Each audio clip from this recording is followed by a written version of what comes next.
cắt mệt với trao làm bầy ở hồi việc lo mệt mấy miền phải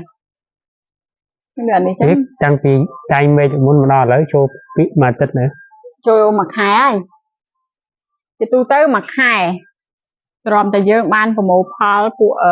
អ្នកផ្លែចាស់ចាស់នេះនេះគឺផ្លែដែលសល់ពីវីដេអូមុនដែលបងប្អូនធ្លាប់បានឃើញណាធ្លាប់ឃើញខ្ញុំតាក់តែងមែកហ្នឹងឥឡូវវាបានទុំហើយអញ្ចឹងឥឡូវដោយសារមានផ្លែខ្លះយើងត្រូវប្រមូលផលហើយអញ្ចឹងវាក៏លាស់មែកថ្មីដែលច្រើនស្មុកច្រើនអ្នកឃើញទេអញ្ចឹងឥឡូវដូចមែកនេះអញ្ចឹងអត់មានផ្លែទេបងប្អូនទោះបងប្អូនទុកឲ្យធំជាងនឹងទៀតក៏អត់ផ្លែដែរអ្នកណាចាហើយដូចផ្លែនេះមែកនេះអញ្ចឹងមកពេលដែលវាមានគាត់លាស់មកវាមានណាអញ្ចឹងមែកណាដែលអត់ផ្លែយើងកាត់ចោលទៅដើម្បីឲ្យសារធាតុចិញ្ចឹមវារុញទៅមែកដែលផ្លែ